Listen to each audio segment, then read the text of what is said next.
절기는 지구상의 어느 나라든지 그 나라의 절기들이 다 있죠. 우리나라도 추석이 있고 하는 것처럼 절기들이 다 있습니다.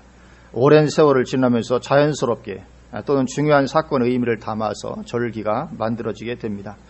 그러나 성경에 나오는 절기는 조금 다르죠. 성경에 나오는 절기는 그렇게 자연스럽게 형성된 절기들이 아니고 하나님께서 하나님의 명에 의해서 만들어진 그런 절기들입니다. 성경에 보면 여러 절기들이 있는데 그 중에서 특별히 중요한 세 절기가 있습니다. 우리나라에서도 여러 절기들이 많이 있죠. 단오도 있고 한식도 있고 여러 절기가 있지만 특별히 중요한 추석과 설날이 있는 것처럼 성경에도 여러 절기들이 있는데 그 중에서 특별히 중요한 3대 절기가 있습니다. 맥추절은 그 3대 절기 중에 하나입니다. 그러니까 절기 중에서도 중요한 절기에 들어간다 그런 거죠. 그래서 오늘 본문이 있는 신명기 16장 16절 보면 이렇게 말씀합니다. 너의 가운데 모든 남자는 1년에 3번 곧 무교절과 칠칠절과 초막절에 내 하나님 여호와께서 택하신 곳에서 여호와를 배웁되 그렇게 말씀하십니다. 여기 1년에 3번 무교절과 칠칠절과 초막절 이스라엘의 3대 절기입니다. 이 3대 절기는 의무적으로 반드시 예루살렘에 와서 지켜야도록 되어 있는 그런 절기였습니다. 그래서 여기 이 심지어는 이 무교절보다는 우리에게는 유월절로 더 잘 알려져 있죠. 유월절 마침에 유월절, 오늘이 유월절이면 이어서 7일 동안 유월절부터 시작해서 무교병을 먹게 되죠. 그래서 무교절로도 불렸습니다. 같이 어떤 때는 유월절로 어떤 때는 무교절로 같이 혼용돼서 불렸죠. 그리고 칠칠절도 마찬가지입니다. 맥추절, 오순절 다 같은 말입니다. 칠칠절과 맥추절, 오순절은 다 같은 말입니다. 이 절기는 자주 들어도 계속 헷갈립니다. 한 가지 이름으로만 불리면 좋은데 여러 가지 이름으로 성경 어디서는 칠칠절로 했다가 어디에서는 오순절로도 하고 어디서는 맥추절 이러니까 막 혼동되는데요. 다 같은 절기고 또 초막절은 수장절과 같은 절기입니다. 그래서 이 칠칠절과 맥추절, 오순절이 같은 절기인데 신약 시대에는 주로 오순절이라는 명칭으로 많이 불렸죠. 이 3대 절기 중에서 유월절, 이 무교절을 제외한 두 절기는 추수에 대해서 감사하는 절기입니다. 유월절은 우리가 잘 아는 대로 애굽에서 종로로 타던 이스라엘 백성들이 거기서 출애굽할 때 양을 잡아서 피를 문에 바른 날 애굽을 나오게 되죠. 그 전까지 바로 계속 못 나가게 방해하다가 마침내 모든 이스라엘의 모든 애굽의 장자를 다 죽이는 그런 재앙이 내릴 때 그때 양을 잡아서 피를 문에 바른 집마다 천사가 다 6월에서 넘어가서 패스오버죠. 6월에서 넘어가서 이스라엘 백성들이 이제 아무도 죽지 아니하고 애굽을 나오게 됩니다. 그것을 기념해서 하나님께서 6월절 절기를 지키라고 말씀하시고 그날부터 해서 7일간 무교병을 먹도록 그렇게 명하셨죠. 그래서 이 애굽의 장자를 죽이던 천사들이 넘어갔다고 해서 6월했다고 해서 6월절 그렇게 불리는 절기입니다. 이 6월절은 예수님께서 오셔서 십자가에서 피를 흘릴 것을 예표하는 절기였죠. 그래서 6월절마다 양을 잡아 피를 흘리도록 한 것이었습니다. 그러니까 이스라엘 백성은 6월절만 되면 양을 잡아야 됐습니다. 피를 흘려서. 예수님이 십자가에서 피 흘릴 것에 대한 예표였죠. 그래서 이 절기는 예수님의 오심으로 말미암아 성취가 되었습니다. 그래서 그 이후부터는 양을 잡아서 피를 흘릴 이유가 없어졌죠. 왜냐하면 예수님이 이미 피를 흘리셨기 때문에 예수님의 오심으로 십자가 사건으로 이 절기는 성취가 되어지게 됩니다. 그래서 이제는 우리가 양을 잡고 할 이유가 없어지게 됐죠. 그리고 또 우리는 애굽에서 종노릇을 했던 민족의 후손도 아니죠. 그런 이스라엘의 어떤 혈통적 후손도 아닙니다. 어쩌면 이스라엘 민족 자체라고 하면 자기 조상들이 애굽에서 나온 것을 어떤 기념할 수도 있지만 우리 후손도 아니고 그래서 오늘날에는 우리가 6월절 절기는 지키지 않습니다. 그러나 나머지 두 절기는 추수에 대해서 감사하는 절기입니다. 그리고 추수에 대한 감사는 어느 시대에나 마땅한 것이죠. 그래서 이 두 절기는 지금도 지키는 것입니다. 1년에 2차례. 그래서 오늘 이 맥추절인데 맥추절은 칠칠절로도 불리게 됩니다. 왜냐하면 이 맥추절 절기 날짜가 초실절에서 7일을 7번 보낸 그러니까 며칠입니까? 77은 49, 49일이죠. 그래서 77절입니다. 초실절부터 계산하기 시작해서 7일을 7번 보낸 날이 절기이기 때문에 77절로 이렇게 명칭을 하고 있습니다. 그래서 오늘 본문 9절 10절에 나오죠. 오늘 9절 보면 7주를 셀지니 7일씩 7번이죠. 7주니까 7주를 셀지니 곡식의 낫을 대는 첫날부터 이 초실절을 가리킵니다. 첫날부터 7주를 세어 내 하나님 여호와 앞에 77절을 지키되 그렇게 말씀하고 있습니다. 이스라엘에서는 주된 추수기간이 1년에 2번 있게 됩니다. 봄에는 주로 곡식을 추수하고 여름과 가을에는 과일을 주로 추수합니다. 그러니까 우리나라도 사실 비슷합니다. 단지 농사 짓는 게 좀 달라서 그렇죠. 봄에는 보리와 밀을 추수하게 됩니다. 보리와 밀. 그리고 가을에 우리나라에는 벼 수확이 주된 수확이지만 이스라엘은 벼를 농사짓지 않기 때문에 여름과 가을에는 뭐가 있습니까? 과일이 있는 거죠. 과일 종류. 1년에 2차례 봄에는 곡식을 추수하고 여름과 가을에는 이 과일을 추수하게 됩니다. 그래서 이스라엘에서는 주된 추수기간이 1년에 2번 있습니다. 그래서 감사절 절기가 1년에 2번이 있게 되는 것입니다. 그래서 6월절부터 시작해서 7일간을 무교병을 먹는 무교절 기간이 되는데 그 무교절 기간 중에 안식일이 한 번 들어가겠죠. 그렇죠? 6월절은 안식일날을 갖는 게 아닙니다. 6월절 날짜가 정해져 있습니다. 정월 14일. 그래서 요일은 어느 때가 될지 모릅니다. 그래서 그 날부터 해서 일주일 동안을 무교병을 먹기 때문에 그 일주일 안에 언젠가는 하루가 안식일이 있게 됩니다. 그 안식일, 무교절 기간인 안식일 다음 날이 초실절입니다. 낫을 대는 날이다. 곡식의 낫을 대는 첫날, 그것이 그날을 가리키는 것입니다. 이 계절상으로는 봄에 해당이 됩니다. 초실절날 예수님이 부활하셨죠. 그래서 이제 부활절 절기가 다 봄에 있잖아요. 우리나라도. 이 봄입니다. 봄. 그래서 이 초실절부터 지역에 따라 순차적으로 이제 추수가 시작이 되는 것입니다. 그래서 초실절 되면 가장 먼저 익은 곡식 보리 한 단을 갖다 하나님께 바치는 거죠. 낫을 대는 첫날입니다. 그래서 이날부터 시작해서 추수가 이루어지기 시작하면서 지역이 한꺼번에 곡식이 다 익지 않죠. 우리나라도 남부지방하고 중부지방하고 추수 날짜가 다른 것처럼 이스라엘도 이제 초실절부터 추수가 시작이 되는데 지역마다 다 다릅니다. 곡식 익는 속도가. 보리를 추수하면 바로 또 이어서 밀을 추수합니다. 그래서 그렇게 보리를 추수하고 밀을 쭉 순차로 추수하고 다 하는데 걸리는 기간이 7주가 걸리게 됩니다. 7주. 그래서 이제 초실절부터 시작해서 7주간 수확을 하게 됩니다. 곡식을 다 마치죠. 그리고 다 맞춰 놓고 이제 맥주절, 7절 감사 예배를 하나님께 드리는 것입니다. 그리고 이제 여름과 가을에 걸쳐서는 이제 과일 추수를 하게 되죠. 그렇게 함으로 1년의 추수를 다 마치고 이제 수장절 또는 초막절, 지금은 추수감사절이죠. 그 절기를 지키게 되는 것입니다.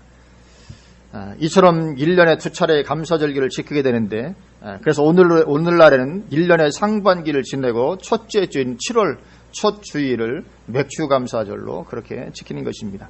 하나님께서 이제 한 해의 반 동안 우리를 지켜주시고 함께 하시고 풍성히 거두게 해 주셨음을 감사하는 것이죠. 하나님의 은혜가 우리 반년 동안 함께 하신 줄로 믿습니다. 감사하면 더 넘치는 은혜와 축복을 또 하나님께서 베풀어 줄 줄로 믿습니다. 그리고 오늘 본문을 보면 맥주절을 지켜야 하는 이유 하나를 또 말씀하시는데 12절 보면 우리 12절 말씀을 같이 한번 한 목소리로 봉독하시겠습니다. 너는 애굽에서 종되었던 것을 기억하고 이 규례를 지켜 행할지니라. 아멘. 단순히 보리와 밀을 추수했으니까 감사하는 것 외에 너희들이 애굽에서 종되었지 않냐. 그런데 지금 이 축복을 누리게 됐지 않냐. 그죠? 애굽 종으로 살았었는데 지금 거기에서 구원받았지. 또 풍성히 함께 하나님의 은혜도 누리고 추수도 하게 됐지. 그러니까 너희가 이 절기를 지켜야 되는 것이 당연한 것이다. 그렇게 말씀을 하고 있는 것입니다. 그래서 사람 간에도 베풀어진 호의에 감사하지 않으면 배은망덕한 사람이라 이런 말을 듣는 것처럼 하물며 하나님이 그 엄청난 구원의 은혜도 받았죠. 아니 반년 동안 이렇게 추수하게 거두게 하신 것 외에도 이미 구원의 은혜를 받았잖아요. 그 엄청난 구원의 은혜도 받았지. 그럴 뿐만 아니라 풍족히 하나님께서 함께해 주시는 그 은혜를 누렸음에도 불구하고 하나님께 감사하지 않는다는 것은 있을 수가 없는 일이라는 거죠. 근데 이것은 이스라엘뿐만 아니라 우리 역시 마찬가지죠. 우리도 예수 믿기 전에는 종된 신분이었습니다. 이스라엘이 출애굽 역사는 우리의 구원의 역사를 그대로 예표하는 거죠. 이스라엘이 애굽에서 종되었던 것처럼 우리도 예수 믿기 전에는 죄와 사탄의 종로로 타던 그런 사람들이었습니다. 그런 가운데서 우리가 예수 믿음으로 말미암아 구원받게 되었고 또 하나님의 또 풍성히 함께 하시는, 반드시 하나님 구원받은 하나님의 자녀들에게 함께 해주십니다. 또 풍성히 함께 해주시는 그런 은혜를 누리게 되었으니 감사하는 것은 마땅한 것인 줄로 믿습니다. 그래서 우리가 오늘날에도 주님 앞에 그런 1년에 2번 정도는 감사하는 것이 당연하겠다, 그런 것이죠. 그리고 우리가 감사 드릴 때는 마땅히 예물이 있어야 되는 거죠.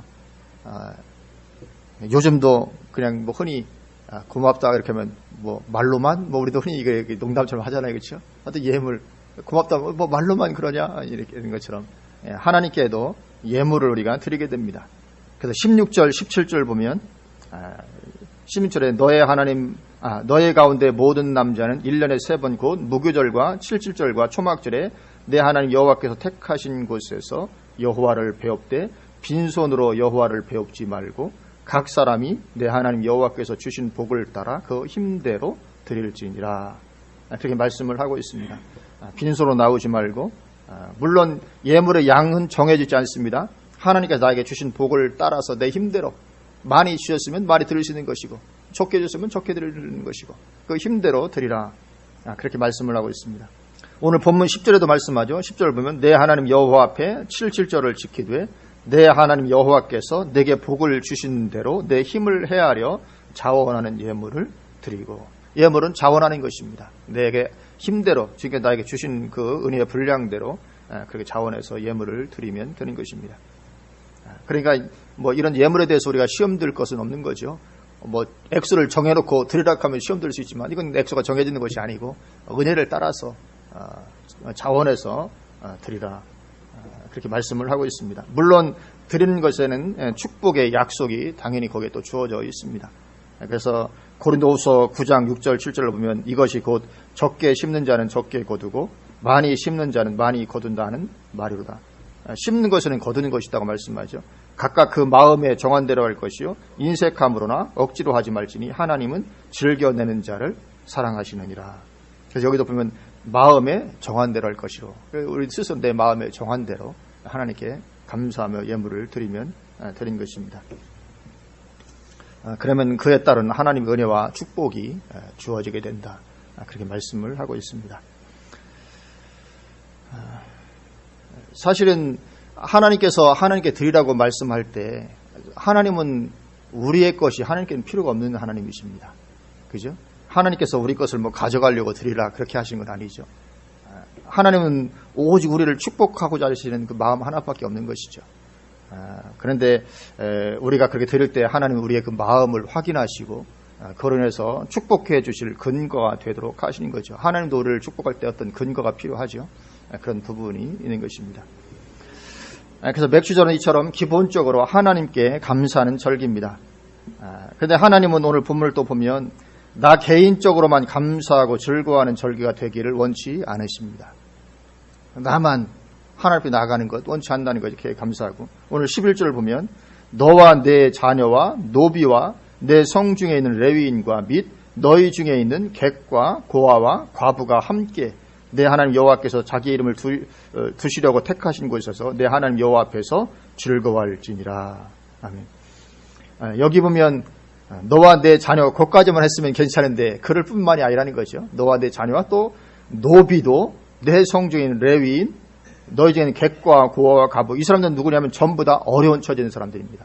객도 그렇고 노비나 또 고아와 과부, 또 레위인, 다 어떤 어려운 상황에 있는 그런 사람들입니다.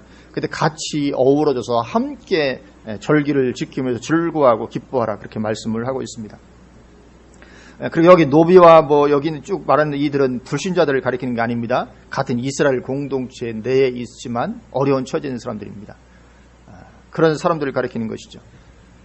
그래서 하나님은 이들과 다 같이 어우러져서 즐거워하기를 원하시는 것입니다. 그런데 오늘날에는 지극히 교회가 개인주의화 되어 있죠. 이런 상황에서 우리가 심각하게 한번 돌아볼 그런 필요성이 있는 그런 것이라는 것을 보게 됩니다.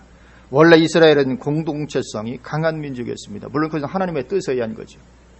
오늘날 이슬람 지역을 돌아보면 우리가 쉽게 이해가 됩니다. 이슬람 민족이 대단히 공동체성이 강하죠. 사실 우리가 그렇게 회복이 돼야 됩니다. 왜냐하면 하나님께서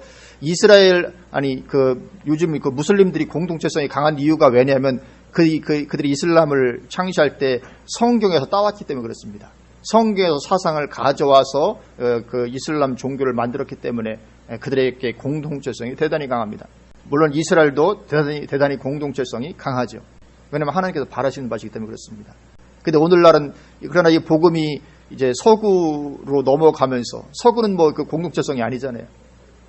서구로 넘어가면서 이 복음이 변질되면서 지극히 개인주의화 되었는데 그래서 이것은 우리가 좀 돌아봐야 될 그런 필요성이 있는 그런 부분이죠. 그래서 우리는 이 개인주의화된 교회가 정상적이 아닌 것을 우리가 알고 교회의 어떤 공동체성을 회복을 해야 될 줄로 믿습니다. 그래서 우리가 책임감을 갖고 서로 돌아봐야 되는 거죠. 서로 돌아보아야 됩니다. 물론 거기에는 내가 좀 참아주는 것도 필요하고 내가 손해보는 것도 필요하고 내가 이해해주는 것도 필요하고 이런 것이 없으면 공동체성이 안 되잖아요. 아마 이슬람 지역 사람들이라고 해서 손님들 대접하고 싶겠습니까? 어떻게 보면 자기들 집에 누가 방문하는 거 아무래도 자기 자유를 빼앗기는 것이고 불편하고 대접해도 불편하고 다 그렇죠. 근데 그 무슬림들도 그렇게 하는 이유가 뭐냐면 그게 다 자기가 복이 된다고 믿기 때문에 나이 죽어서 그것이 다 평가받는다고 믿기 때문에 그렇게 하는 것이거든요. 알라 앞에 갔을 때 그것이 다 저울에 달린다고 그들은 믿잖아요. 그래서 내가 조금 불편스럽고 내가 좀 이해가 해주고 참고 이런 것이 되어지지 않으면 이런 공동체성의 회복은 어렵습니다. 그래서 이런 부분들의 어떤 은혜를 우리가 구하면서 이 교회의 공동체성도 우리가 회복이 될 줄로 믿습니다. 그래서 오늘 본문을 보면 그래서 너만 그렇게 즐거워하고 이렇게 절개하지 말고 노비든지 성죄인 레위인들 성죄인 레위인도 사실은 스스로 어떤 수입이 없잖아요. 레위인들 그래서 어려운 그런 사람들이죠. 너희 중에 있는 객이든지 고아와 가부 다 어려운 사람들과 같이 더불어서 함께 하라 그렇게 말씀을 하고 있는 것이죠. 그리고 맥주절에 또 다른 중요한 영적인 의미가 또 하나 있는데 그것은 맥주절의 다른 명칭을 보면 금방 알 수 있습니다. 다른 명칭이 하나 뭡니까? 오순절이죠. 이게 맥주절에 어떤 특별한 영적인 의미가 있습니다. 오순절입니다. 하나님은 구속사의 중요한 사건들을 아무 날에나 이루시지 않으셨습니다. 우리가 절기가 그냥 절기구나만 생각했었는데 실제로는 그건 절기는 그냥 단순한 절기가 아니고 하나님께서는 구속사의 중요한 사건들을 다 절기의 날에 맞춰서 행하신 것을 보게 됩니다. 이게 하나님의 놀라운 경륜이죠. 누가 설마 그 절기가 다 그렇게 하나님의 구속사하고 연관이 있을까 생각했는데 하나님 놀랍게 그 절기를 따라서 모든 그 구속사의 역사를 이루십니다. 그래서 대단히 중요한 영적인 의미들을 가지고 있습니다.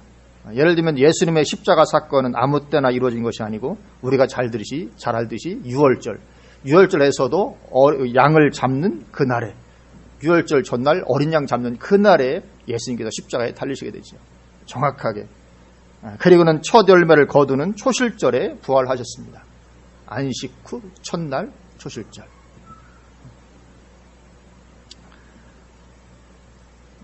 그러니까 예수님 당시에는 안식일이 유월절하고 겹쳤죠. 날짜 그렇죠? 유월절 전날 양잡날 예수님 십자가에 달리시고 그리고 유월절 안식일 지나고 그다음 안식 후 첫날 초실절날 그때 예수님께서 부활을 하시게 됩니다. 왜 그렇습니까? 초실절은 첫 열매를 하나님께 바치는 절기가 초실절이기 때문에 첫 열매. 그래서 부활의 첫 열매로 예수님께서 부활하시게 된 거죠. 그래서 우리에게도 이제 그런 부활이 있다. 그것을 보여주신 것입니다. 그리고 성령께서 임하신 것도 대단히 중요한 사건이잖아요. 성령의 강림도 아무 날에나 이루어진 것이 아니고 오순절 절기에 이루어진 것입니다. 사도행전 2장 1절에서 4절에 오순절 날이 이미 이름에 그들이 다 같이 한 곳에 모였더니 호련히 하늘로부터 급하고 강한 바람 같은 소리가 있어 그들이 앉은 온 집에 가득하며 마치 불의 혀처럼 갈라지는 것들이 그들에게 보여 각 사람 위에 하나씩 임하여 있더니 그들이 다 성령의 충만함을 받고 성령이 말하게 하심을 따라 다른 언어들로 말하기를 시작하니라. 아멘. 여기도 보면 오순절 날이 이미 이름에. 그러니까 단순히 기도 많이 했기 때문에 성령께서 임하신 것이 아닙니다. 오순절 날에는 그때 마가 다락방에서 특별히 기도를 많이 했기 때문에 성령께서 오셨다. 그것이 아닙니다. 왜 성령께서 오셨습니까? 오순절 날이 이르렀기 때문에. 물론 그렇게 하도록 기도하라고 명하셨죠. 그래서 저희들도 열심히 기도했습니다. 마음을 같이해요. 정말 오로지 기도에 힘썼습니다. 그러는 가운데 오순절 날이 되니까 하나님 그 절기를 따라서 성령을 보내주신 것이죠. 예수님의 탄생도 아무 날에나 이루어졌을까? 그렇다면 예수님 탄생도, 예수님 오신 것도 중요한 건데, 이것도 우리가 성경을, 예수님이 언제 태어났는지 성경에 기록이 없습니다. 몇 월 며칠이라는 것이. 근데 우리가 추적을 해보면 어느 정도는 우리가 유추할 수 있습니다. 예수님의 탄생 기록들을 분석해보면 탄생의 시기가 나팔절의 시기에 해당되는 것을 보게 됩니다. 그래서 우리가 유추해보면 예수님도 나팔절에 탄생하셨을 것이다. 유추가 가능하죠. 분명히 아무 날에나 오시지 않았을 것입니다. 근데 꼭 절기가 그때, 때가 그때이기 때문에 나팔절. 그리고 모세가 신내산에서 십계명을 받은 것도 대단히 중요한 의미가 있는 사건이죠. 구약 전체를 관통하고 지금까지 이렇게 영향을 주고 있는 것인데, 그래서 모세가 신내산에 올라가서 십계명을 받았던 것도 아무 날에나 받았을까? 그렇지 않을 가능성이 많습니다. 이것도 아마도 6월절에 애굽을 탈출해서 50일이 지난 오순절날 받지 않았겠는가, 그렇게 추정을 합니다.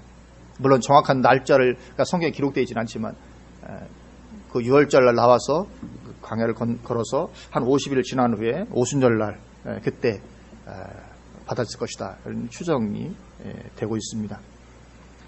그래서 맥주절에도 추수감사뿐만 아니라 구속사에서의 중요한 영적 의미가 있는 것입니다. 그래서 이것은 레위기 23장에서도 말씀을 해주고 있는데, 우리 한번 잠깐만 가보시겠습니다. 레위기 23장입니다. 23장 15절부터 제가 한번 읽어보겠습니다. 안식일 이튿날 곧 너희가 요제로 곡식단을 가져온 날부터, 초실절 가리키죠. 초실절부터 세워서 7 안식일의 수요를 채우고, 7 안식일, 그러니까 49일을 말하는 거죠. 49일을 채우라.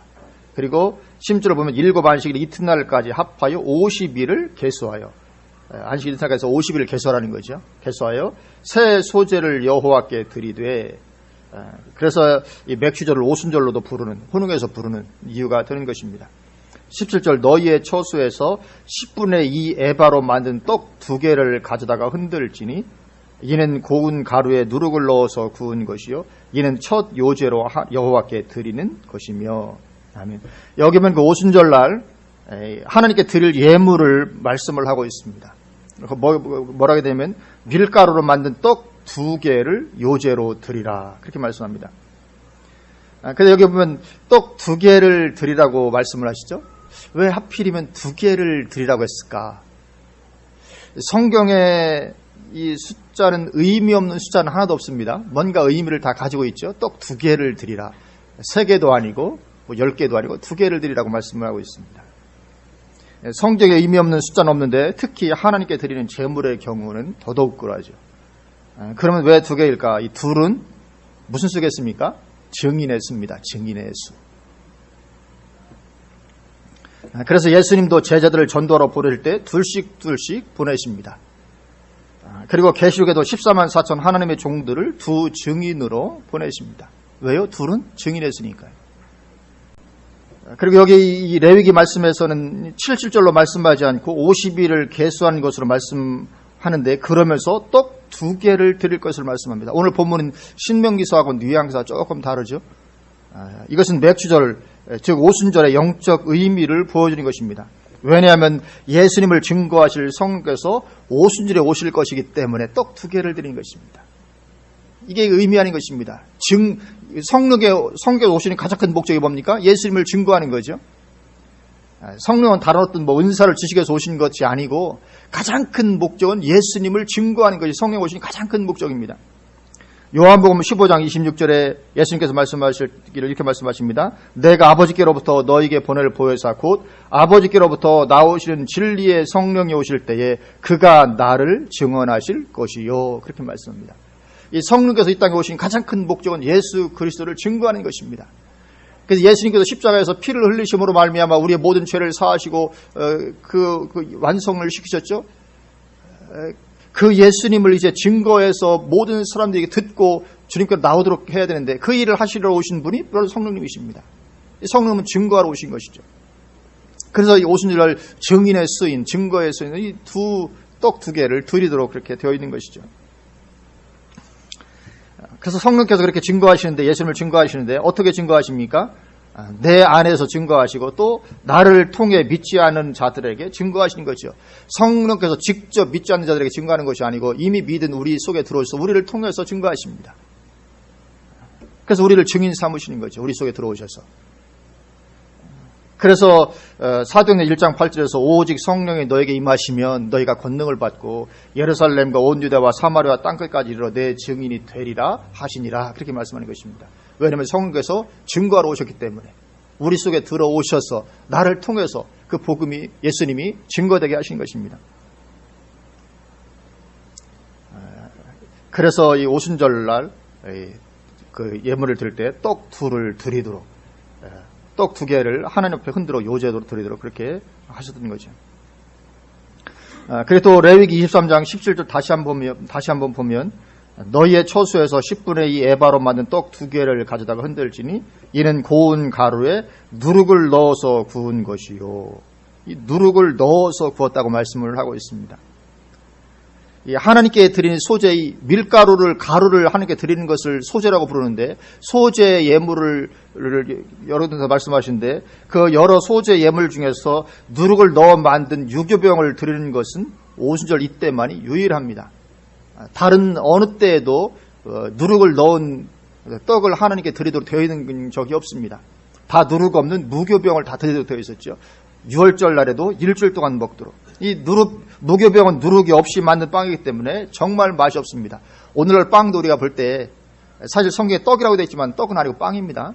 왜냐하면 이스라엘은 뭐 벼농사를 짓지 않기 때문에 다 빵인데, 누룩 없이 빵을 만들면 빵에 부풀지 않았기 때문에 아주 딱딱하고 맛이 없습니다. 그래서 6월절 때는 가정에서도 7일 동안 무교병만을 먹어야 됩니다. 아주 맛없는 걸 일주일 내내 먹어야 됩니다. 왜 그렇게 하십니까? 애굽에서의 이 고난이 거기에 담겨 있는 거죠. 너희 애굽 나왔을 때 그 고난을 잊지 마라. 그래서 일주일 내내 딱딱한 빵을 먹으면서 우리가 하나님의 은혜를 받기 전에 애굽에서 이런 고난을 당했었지, 이런 어려움을 겪었지, 계속 상기하도록 그렇게 일주일 내내 이 빵, 그 딱딱한 누룩 들어가지 않은 그런 빵을 먹도록 하신 것입니다. 이 무교병을. 그렇게 이제 6월절 절기 동안 7일 동안 무교병을 먹다가 이제 시간이 7주가 지나서 6월절이 오순절이 되면 이제 누룩을 넣은 유교병을 이제 하나님께 드리게 됩니다. 이것은 증인을 상징하는 두 개의 떡에, 그냥 떡이 아니고 거기에 기쁨과 풍성함의 상징인 누룩이 들어가는 것이죠. 여기에 누룩은, 성경에서 누룩이 어떤 곳에는 죄를 상징하기도 합니다. 그러나 여기에서의 누룩은 죄를 상징하는 것이 아닙니다. 그 6월절, 무교절, 절기 중에 일주일 동안 여기 누룩 없는 것을 먹는 것은 어떤 죄를 없는 걸 먹는 것이 아니라 그 고난을 상징하는 것처럼, 어려움을 상징하는 것처럼, 여기 누룩은 설마 하나님께 드리는 제물에 죄를 집어넣어서 드릴 리가 있겠습니까? 그래서 여기 누룩은 죄를 상징하는 것이 아닙니다. 기쁨, 그 풍성함을 상징하는 것입니다. 누룩 없는 빵과의 반대, 그 고난의 반대편, 기쁨을 상징하는 것이죠. 그 풍성함을 상징하는 것입니다. 그것을 넣어서 드리는 것입니다. 그러니까 이것이 떡 두 개가 증인을 상징하는데, 증인을 어떻게 됩니까? 이 성령 충만함과 그러한 기쁨을 가지고 주님의 증인이 된다, 그런 것이죠. 그런 것입니다. 이 성경이 참 대단히 놀라운 것이죠. 이 성경을 우리가 알면 1.1핵도 빛나게 함이 없는 하나님의 진리로 가득한 책이라는 것을 보게 됩니다. 그래서 이 맥주절을 보내면서 우리가 이러한 은혜를 우리가 누려될 줄로 믿습니다. 맥주절은 다른 말로 하면 오순절입니다. 오늘날에 우리가 이 오순절의 충만한 은혜를 우리가 누려될 줄로 믿습니다. 그래서 이 맥주절 감사하면서 두 가지 요소가 있는 거죠. 감사와 더불어서 영적인 은혜. 그래서 우리 삶을 돌아보시면서 내 삶을 이끄시는 하나님에 대한 감사로 내가 지내고 있는지, 또 이 공동체 식구들을 내가 섬기고자 하고 있는지, 섬김 받는 것도 좋지만 섬긴 것이 더욱 복된 것입니다. 섬길 때 기쁨이 있습니다. 그리고 무엇보다도 중요한 성령 충만받고 예수님을 정하는 증인되는 삶을 사모하는지 우리가 돌아봐야 될 줄로 믿습니다. 성령으로 충만하지 않고는 증인되는 삶이 가능하지 않습니다. 성령 충만함 받고 정말 주님 오시는 그날까지 예수님을 전하는 증인되는 삶을 좀 살고 싶다. 그런 사모함을 가지고 주님의 은혜를 구하는 그런 우리의 삶이 되어야 될 줄로 믿습니다. 놀라운 하나님의 은혜가 우리 삶 가운데 풍성히 부어지게 될 줄로 믿습니다. 아멘. 기도하시겠습니다.